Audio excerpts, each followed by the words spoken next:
Très chers amis, bonjour. Un Pérec très intéressant, donc Shmuel Aleph Pérec Café, Shmuel Aleph dans le chapitre 25, un, un chapitre très intéressant avec de nombreuses phrases que nous connaissons tous et dont nous allons voir ici le sens de ces phrases. Alors, tout d'abord, Shmuel est décédé, tout Israël se rassemblait donc pour l'accompagner, pour lui faire l'oraison funèbre, et ils l'ont enterré là où il habitait à Rama. Donc tout Israël se sont montrés reconnaissants vis-à-vis de Shmuel. N'oublions pas que Shmuel a choisi le premier roi d'Israël à la demande des sages d'Israël. C'est lui qui a été l'artisan de la monarchie en Israël. Il a oint Shaoul et ensuite il a oint David comme roi après Shaoul. Donc maintenant nous savons bien sûr que Shaoul poursuit David et veut le tuer. Et donc David ne s'attarde pas à l'enterrement de Shmuel. David s'est levé et il est descendu dans le désert de Paran. Et un personnage qui habitait Maon et dont l'ouvrage, le travail, se situait à Carmel. Donc c'est la région du désert de Judée, Midbar Yehuda. Et l'homme était très riche et il avait un troupeau de petits bétail qui comptait 3000 têtes et 1000 béliers. Et ce fut donc le moment de la tonte des animaux, la tonte des moutons, et il est allé donc à Carmel pour tondre son troupeau. Et l'habitude en ces temps-là, c'est que lorsqu'on faisait la tonte du troupeau, on organisait une grande fête pour cette occasion. Le nom du personnage, c'est Naval. Le nom de son épouse, c'est Avigail. Et la femme était très intelligente et très belle, tandis que l'homme était dur, avait des mauvais comportements. Vehu Kalibi. Kalibi, ça veut dire, c'est un descendant de Caleb ben Yifouné, mais ça veut également dire qu'il se comportait comme un chien. David entendit, alors qu'il était dans le désert, que Naval s'apprêtait à tondre son troupeau. Et puisque on sait que pour cette occasion, une grande fête était organisée, alors David envoya 10 de ses compagnons, et David dit à ses compagnons, allez à Carmel, retrouvez Naval, et saluez le bien de ma part. Chez Elat Shalom, ça veut dire les salutations, au nom de David. Va Martem Kolechai, donc première expression bien connue, Va Martem Kolechai, c'est sur cette phrase que commence un piyut en l'honneur de Rabbi Shimon Bar Yochai qu'on chante à l'Akbaromer, Va Martem Kolechai. Donc vous direz Kolechai, qu'il soit ainsi durant toute ta vie, cette abondance, ce bonheur,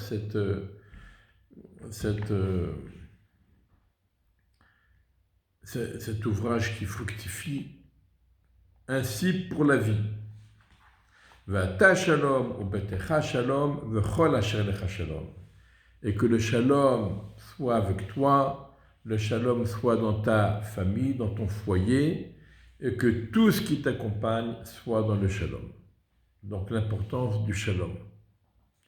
Et maintenant j'ai entendu que il y a la tonte de ton troupeau. Et maintenant, sache que tes bergers étaient avec nous, puisqu'on a partagé les mêmes territoires. Nous, on était en train de se cacher, mais tes bergers faisaient paître les troupeaux. Le echlamnum, ça veut dire nous ne leur avons rien refusé. Chaque fois qu'ils demandaient de l'aide, on était là pour les aider. Et ils n'ont rien perdu, ça veut dire aucune bête n'a été attaqués ni par des brigands, ni par des animaux sauvages, durant toute la période où ils étaient à Carmel. Demande à tes compagnons, et ils te diront, et que mes compagnons trouvent grâce à tes yeux, car c'est un jour de fête, Yom Tov. Nous venons donc à cette occasion. Donne, s'il te plaît, ceux qui se présentent à ta main à tes serviteurs et à ton fils David. Donc David Améler s'adresse à Naval avec beaucoup de douceur et beaucoup de respect, et il lui demande, par reconnaissance des bons services que nous t'avons accordés, puisque nous avons protégé, comme on le verra un peu plus loin, nous avons protégé et aidé tes bergers, alors donne-nous une part de ton festin. Tu n'as rien à préparer de particulier pour nous, puisque c'est la période, de toute façon tu organises un festin. Alors tu prélèves un petit quelque chose pour nous. Les commentaires disent que Yom Tov, c'était la veille de Rosh Hashanah. Et donc David Améler demande à Naval, puisque demain c'est Rosh Hashanah et c'est Yom Tov, eh bien nous avons besoin donc que tu nous aides pour le repas de Yom Tov. Les compagnons de David sont venus et se sont adressés à Naval. Ils ont adressé à Naval tous ces propos au nom de David et ils se sont reposés. Donc, ça nous rappelle un peu l'attitude de Eliezer quand il s'est présenté pour prendre Rivka en épouse à Yitzhak. Lorsque Lavan et Bethuel lui ont proposé de manger, il a dit non, je ne touche à rien tant que je n'ai pas rempli ma mission, tant que je n'ai pas présenté ma requête. Ici aussi, ils ne se sont reposés qu'après avoir rempli leur mission et demandé à Naval de l'aide comme le leur avait demandé David. Et voilà que Naval a répondu au serviteur de David, il a dit « Qui c'est David? Qui c'est Ben Yishai ?» Aujourd'hui, il y a tant d'esclaves qui se révoltent face à leur maître, et je vais prendre de mon pain et de mon eau et de ma viande que j'ai préparée pour ceux qui tondent le troupeau, et je donnerai à des gens que je ne connais pas, d'où ils viennent. Donc Naval a tout de suite refusé, et il a rejeté la requête des compagnons de David au nom de David, et il les a donc renvoyés. Alors on verra un peu plus tard qu'en fait, quand ils sont arrivés, il leur a donné quand même chacun un verre d'eau, et il a donc dépensé 10 verres d'eau pour les compagnons de David. Donc Naval fait preuve d'ingratitude.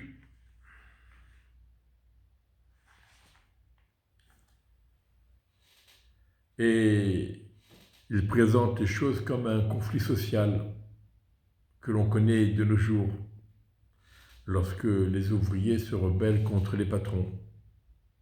Ça nous rappelle un peu la Bastille. Les compagnons de David ont fait volte-face, ils sont retournés, ils revinrent chez David donc, et ils lui ont rapporté tous les propos de Naval. Et là, David dit à ses hommes, ceinturez-vous de vos glaives. Et tous les hommes ont mis leurs glaives dans leur ceinture, et David également a mis son épée dans sa ceinture, et ils ont monté derrière David 400 hommes, tandis que 200 hommes sont restés pour garder le camp. Alors, on se rappelle, David est rouquin, et il est accompagné de 400 hommes pour s'occuper de Naval, et ça nous rappelle également Esav qui était rouquin et qui était accompagné de 400 hommes pour s'occuper de Yaakov.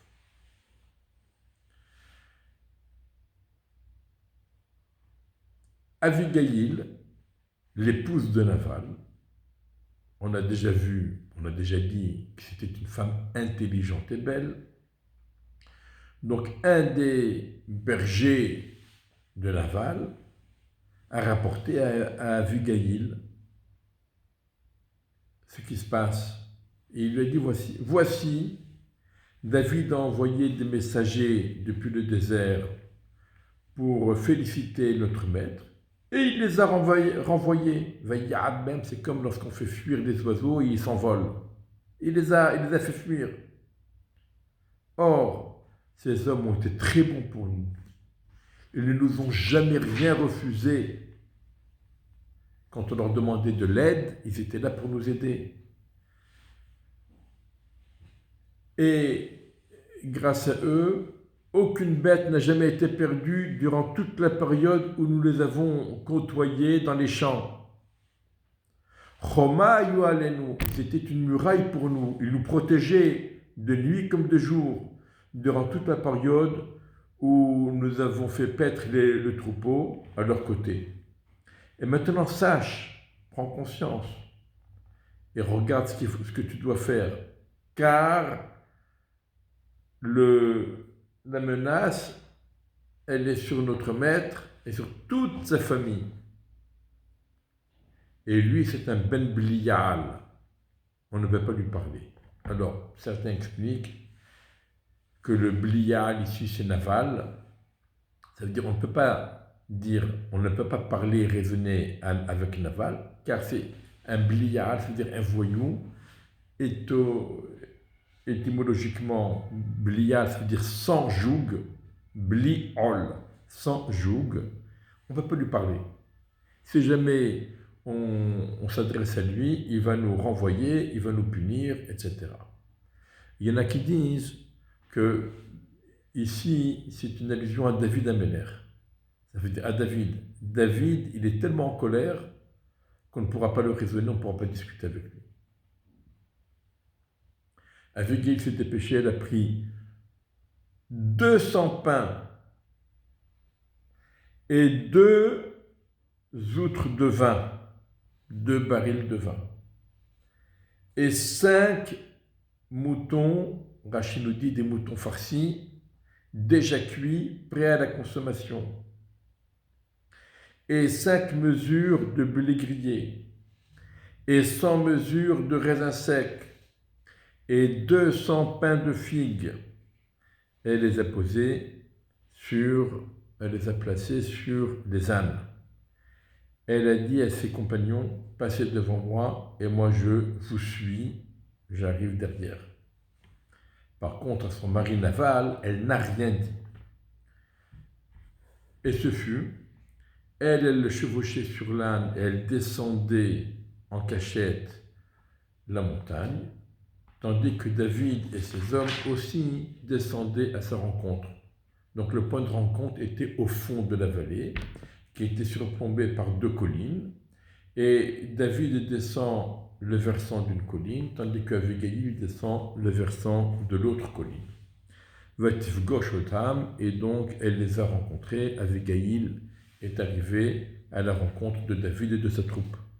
Et David a dit, c'est pour rien que j'ai gardé tout ce qui appartient à ce bonhomme dans le désert et que aucune de ces bêtes n'a jamais manqué et il m'a rendu du mal à la place du bien. Naval s'est comporté avec insolence et avec ingratitude. Que Dieu agisse ainsi pour les ennemis de David, et encore pire, si jamais je lui laisse jusqu'au matin, Mashtin Bakir. Mashtin Bakir, c'est un surnom. Un surnom, ça veut dire une façon méprisante de nommer les hommes de Naval. Ils font leurs besoins sur les murs. Et donc, il était bon donc de rappeler ce que la Gemara apprend.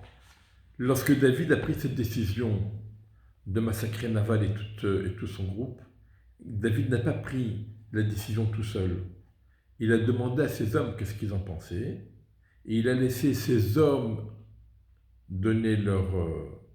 émettre leur avis, et uniquement en dernier, il a pris sa décision, il a donné son avis. Et donc la question c'était de savoir est-ce que Naval peut être considéré comme un rebelle, une rébellion vis-à-vis du roi, puisque David a été oint, et à partir du moment où Shmuel est décédé, la chose s'est sue dans tout Israël qu'avant de mourir, Shmuel avait oint David pour être le roi et pour succéder à Shaoul. Donc Naval sait que David était oint pour être roi. D'ailleurs, Naval est un proche de David, c'est pour ça que David lui dit « Je suis ton fils David ». Il se présente comme un fils, comme un proche. Et malgré tout, donc, il lui a répondu avec insolence.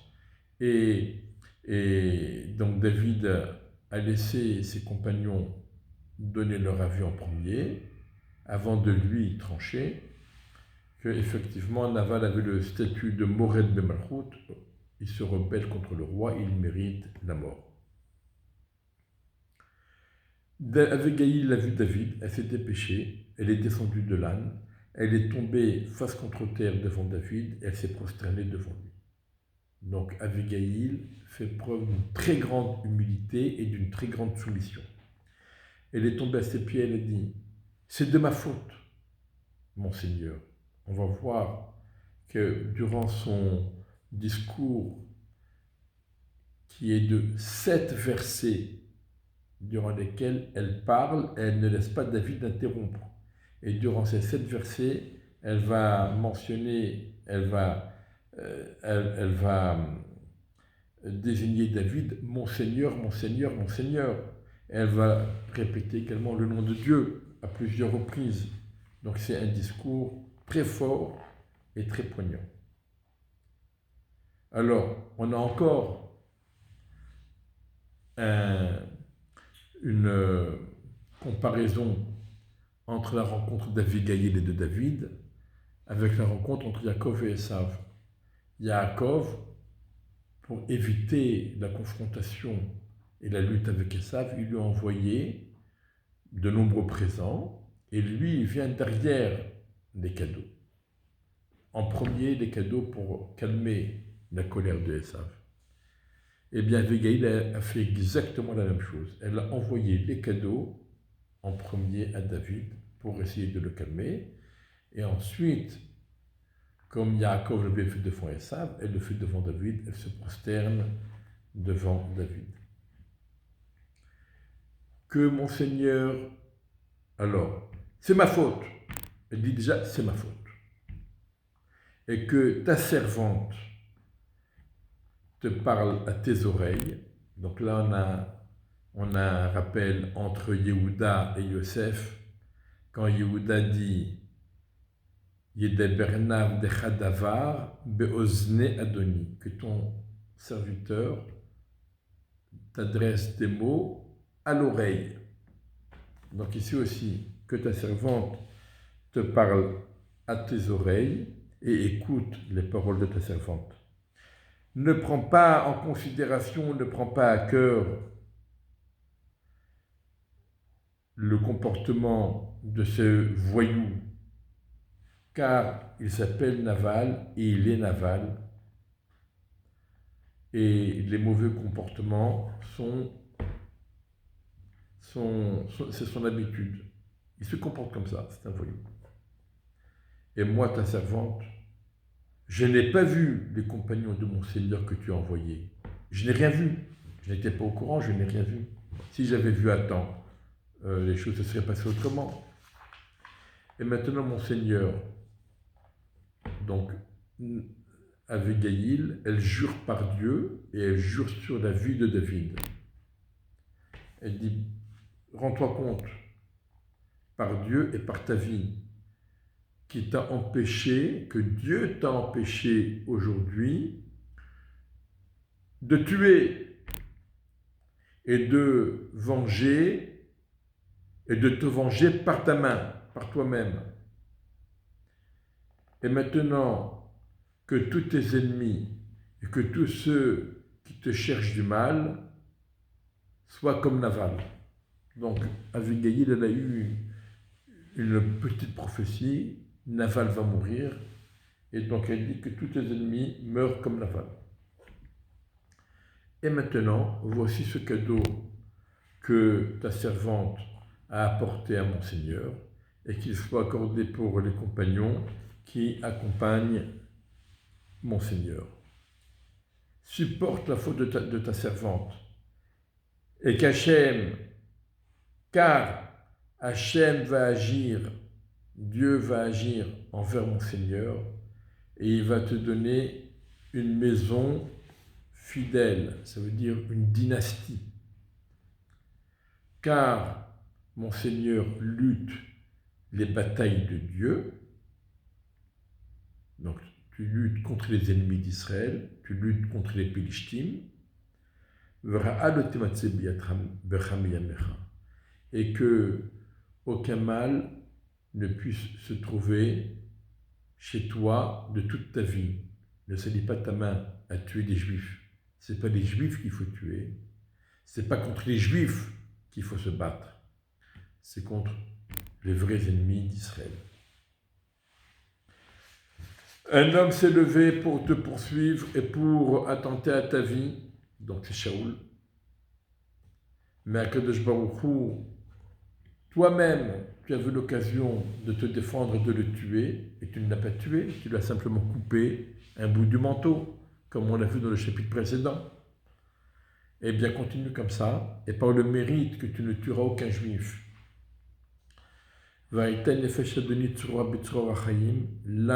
de mon Seigneur, après les 120 ans, enfin les 70 ans de David, après la mort, qu'elle soit rattachée dans le faisceau de la vie auprès d'Akadosh Baruch Hu, tandis que l'âme de tes ennemis sera catapultée et sera en errance autour de la terre éternellement. Donc, on a ici donc l'expression Vaïta nefesh Adoni tserura bitror achayim et Hashem Elokecha. Ça veut dire que l'âme des tzadikim, après la mort, elle rejoint un endroit où toutes les âmes des tzadikim sont réunies ensemble. Et ce sera lorsque Akadosh Baruch Hu aura accompli en faveur de mon Seigneur tout le bien qu'il a parlé à ton égard, et qu'il t'aura nommé chef gouverneur sur tout Israël, et que ce ne soit pas pour toi un défaut, c'est-à-dire le fait d'avoir tué un frère juif, cela pourrait être une critique à ton égard, d'une part, mais d'autre part, quand tu seras le chef, quand tu seras le roi, et que tu seras admis par tout le monde, personne ne se rappellera même des propos qu'a tenus à ton égard Naval, parce que tout le monde le connaît, et tout ce qu'il a dit et fait sera vite oublié. Alors, donc ce ne sera pas pour toi une critique ni une faute dans le cœur de mon Seigneur d'avoir versé du sang gratuitement. Et que ce ne soit pas toi qui te sauves à toi-même. Veitiv Hashem Ladoni, laisse Dieu s'occuper de tes ennemis. Et Dieu sera bienveillant avec mon Seigneur, et tu te souviendras de ta servante. Donc là, elle n'a dit qu'une seule fois, pas comme Yosef qui avait dit 2 fois au maître Janson de se souvenir de lui. Là, Abigail, elle fait une petite allusion à David, mais elle ne lui dit qu'une seule fois, tu te souviendras de ta servante. Et David a pris conscience qu'Abigail a raison. Au départ, il était un peu sanguinaire, il était prêt à tout massacrer. Mais là, David dit à Abigail, loué soit Dieu, l'éternel Dieu d'Israël, qui t'a envoyé aujourd'hui à ma rencontre. Donc il n'a pas fait la même erreur que lorsque Abraham Avinu, après la guerre de Sédom, des 4 rois contre les 5 rois, et lorsqu'Abraham Avinu est revenu vainqueur de cette guerre,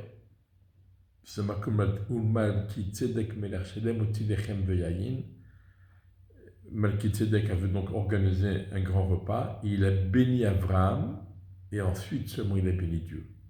Et là il a été puni, puisque tu as béni et loué Abraham avant d'avoir loué Dieu, alors il a perdu le rôle de Kohen. Et c'est Abraham qui est devenu Kohen à sa place. Là, David Ameler, en tout premier lieu, il loue, il remercie Akadosh Baruch Hu d'avoir envoyé Abigail à sa rencontre et de l'avoir sauvé donc de ce massacre. Et ensuite, et béni soit ton intelligence, et béni sois-tu, car tu m'as empêché aujourd'hui de faire un massacre et de venger moi-même ma propre vengeance. Cependant, je jure par l'Éternel Dieu d'Israël, qui m'a empêché de te faire du mal, car si ce n'est que tu étais des péchés et que tu n'étais venu à ma rencontre, il ne serait pas resté jusqu'au petit matin un seul homme à Naval. Il appelle les hommes de Naval, il les appelle Mashkin Bekir, celui qui se soulage près du mur. David a pris de sa main ce qu'elle lui a apporté, et à elle, il a dit, retourne en paix dans ta maison, vois, j'ai écouté ta parole et j'ai porté ta face. Ça veut dire, j'ai accepté ce que tu m'as dit et j'agis en conséquence.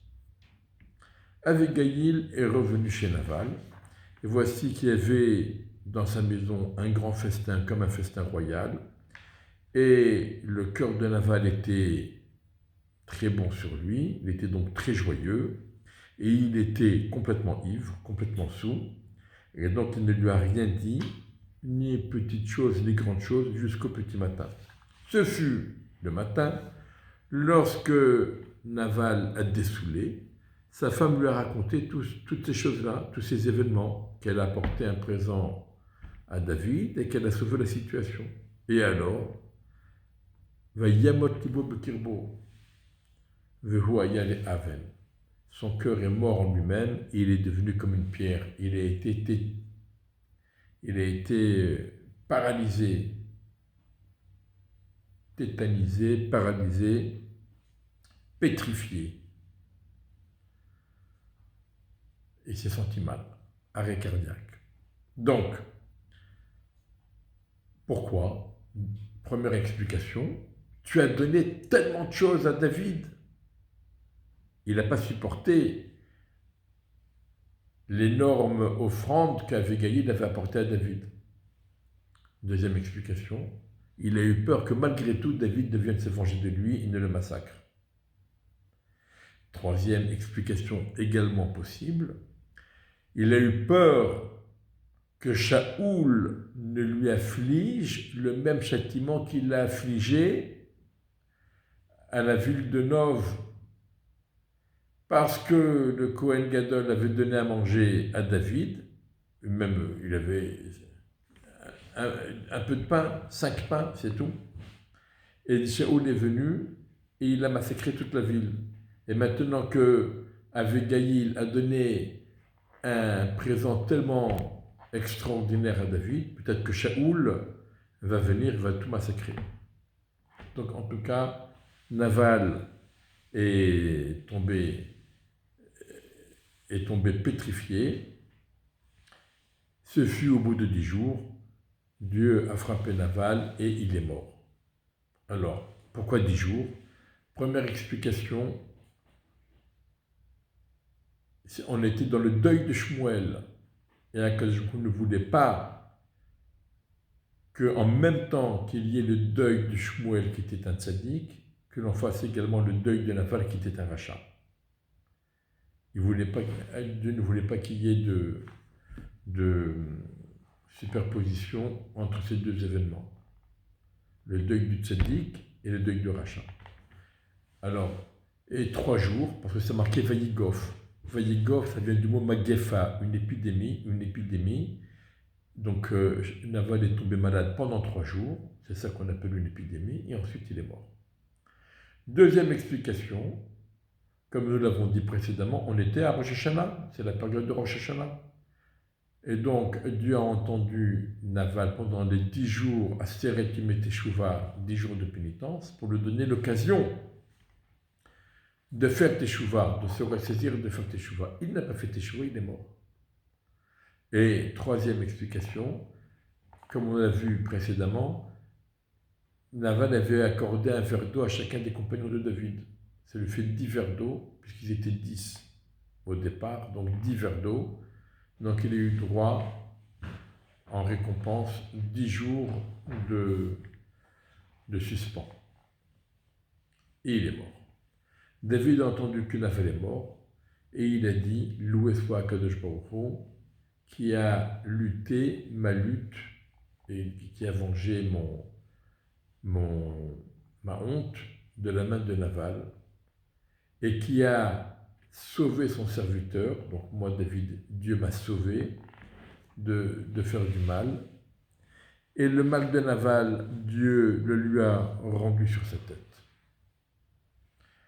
David a envoyé, il a engagé des propos avec Abigail pour la prendre en épouse. Les serviteurs de David sont venus chez Abigail à Carmel. Ils s'adressèrent à elle en lui disant « David nous envoie vers toi pour te prendre en épouse. » Et Abigail réagit avec beaucoup de promptitude et d'humilité. Elle s'est levée, elle s'est prosternée face contre terre, et elle a dit « Voici ta servante, Inna Matra le Shifra, voici, je suis là pour ta servante, pour laver les pieds des serviteurs de mon Seigneur. » Ça veut dire, je ne suis pas digne d'être ton épouse, tout au plus d'être la servante qui lave les pieds des compagnons de David. Donc elle fait preuve d'une grande humilité. Abigail s'est levée, s'est dépêchée, elle a chevauché sur l'âne avec 5 de ses assistantes, qui elle est avec elle.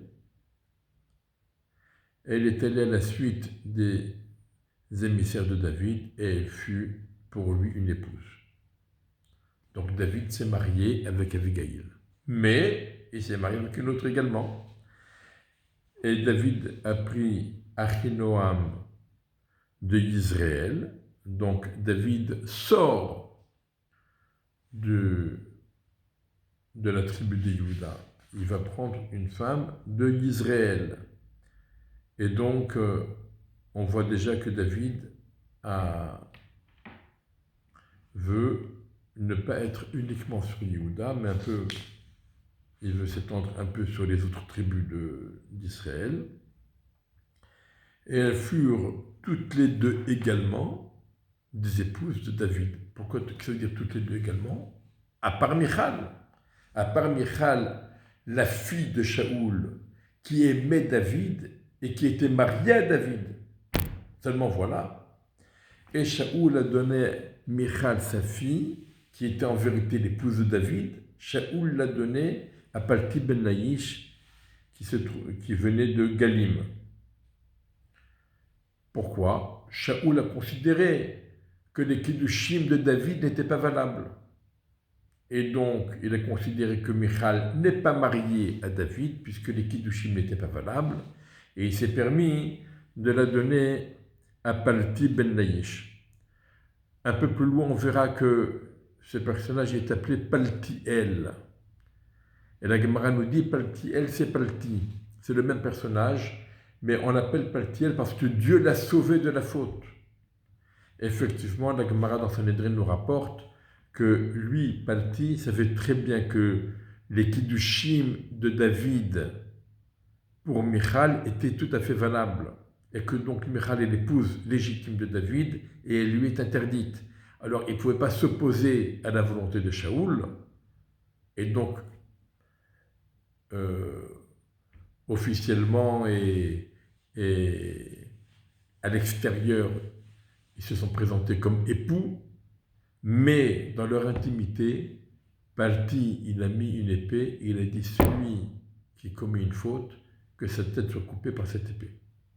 Et donc Palti, malgré, et c'est pour ça que la Gemara dans Sanhedrin dit que l'épreuve à laquelle était soumis Palti était encore beaucoup plus grande que l'épreuve de Yosef Hatzadik quand il a refusé et rejeté les avances de la femme de Potiphar. Parce que Yosef Hatzadik, c'était une occasionnelle, une fois.